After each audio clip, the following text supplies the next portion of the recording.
ఈరోజు ఈ యొక్క ముఖ్య సమావేశానికి ఉద్దేశం ఏంటంటే రేపు వైకుంఠ ఏకాదశి ముక్కోటి ఏకాదశి సంబంధించి చుట్టుపక్కల మన గ్రామస్తులతో పాటు పక్కన రాష్ట్రాల యొక్క ప్రజలు కూడా రేపు ఈ యొక్క స్వామి యొక్క ప్రసన్న పొందడానికి వస్తుంటారండి. ఈ విధంగా ఈ మీటింగ్లోని ముఖ్యంగా మన లోకల్ స్థానిక ఎమ్మెల్యే గారి ఆధ్వర్యంలో ఇప్పుడే మీ అందరూ మాట్లాడుకోవడం జరిగింది. ఈ సమావేశం చేసిన మన యువ గారు, మరి మన ప్రధాన గారు, డిఎస్పీ గారు, అలాగే మన మిత్రులు, అలాగే మంచి గారి అందరికీ, అలాగే పత్రికా విలేకరులకి అందరికీ కూడా నమస్కారాలు అండి. ఈ యొక్క సమావేశం యొక్క మెయిన్ ఆబ్జెక్టివ్ ఇందులో అనుకున్నాం. ఇప్పుడు మన వాళ్ళు చెప్పారు, ఏ ఒక్క చిన్న డిస్టర్బెన్స్ కూడా తొక్కిస్తాడు కానీ ఎటువంటి అశాంత వెళ్ళకుండా ప్రతి ఒక్క భక్తుడికి దర్శనం అనేది సంపూర్ణంగా జరపాలనే ఉద్దేశంతో ఏర్పాటు చేస్తున్న ఈ మీటింగ్ ఉద్దేశం. అది కాకుండా మీ అందరూ తెలిసిందేను, మనకి రేపు జరుగుతున్న ఈ యొక్క ఉద్దేశంలో అంటే ఈ యొక్క కార్యక్రమంలోని ప్రజలకి ఎటువంటి అసౌకర్యం కలగకుండా ముఖ్యంగా పోలీస్ తరఫు నుండి శాంతి భద్రతలు లోపం లేకుండా అక్కడ ఏర్పాటు చేసుకుంటారు. అలాగే శానిటేషన్ నుండి కూడా మంచి కమిషన్ చేసుకుంటారు. అలాగే మన వాలంటీర్స్ కూడా సాధిస్తున్నారు కొంతమందికి.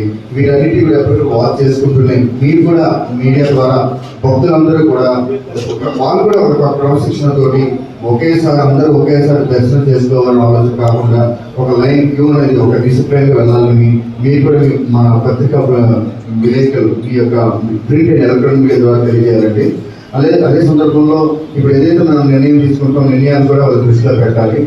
ఇంకా కాకుండా ఇంకా చాలా ఇంపార్టెంట్ విషయం ఏంటంటే ఎక్కువ మంది కుటుంబాలకు వస్తుంటారు.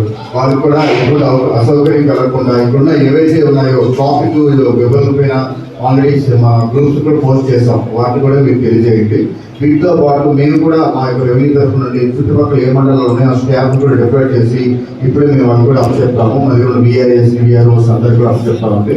ఏదైతే మ్యాన్ పవర్ పెరగడమే కాకుండా ప్రతి భక్తుడికి కూడా అసౌకర్యం కలగకుండా కుటుంబంతో సంతోషంగా ప్రశాంతంగా వస్తూ వాళ్ళ సహకారంతో ఈ యొక్క కార్యక్రమాన్ని సఫలీకృతం గ్రాండ్ సక్సెస్ అవ్వాలి.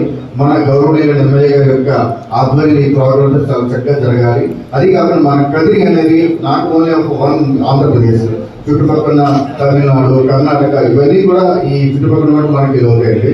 అక్కడ తిరుపతిలో ఎంత వైభవంగా ఉంటుందో మన కదిరిలో కూడా అదే రకంగా ఈ నరసింహస్వామి యొక్క ముక్కోటి ఏకాదశి యొక్క ఉత్సవాలు కూడా అలాగే జరుగుతాయి. కాబట్టి అందులో భాగంగా మొదటి ట్రైల్ మన ఎత్తులు మార్చి తారీఖున అసలు ఉంది. ఇది ఒక ట్రైల్ ఒక టీజర్ లాంటిది. సో దీన్ని మనం చాలా సక్సెస్ఫుల్ గా చేయాలని ఎంత తరఫున మా యొక్క టీం తరఫున ఎంత కోరుకుంటున్నాం. నమస్తే.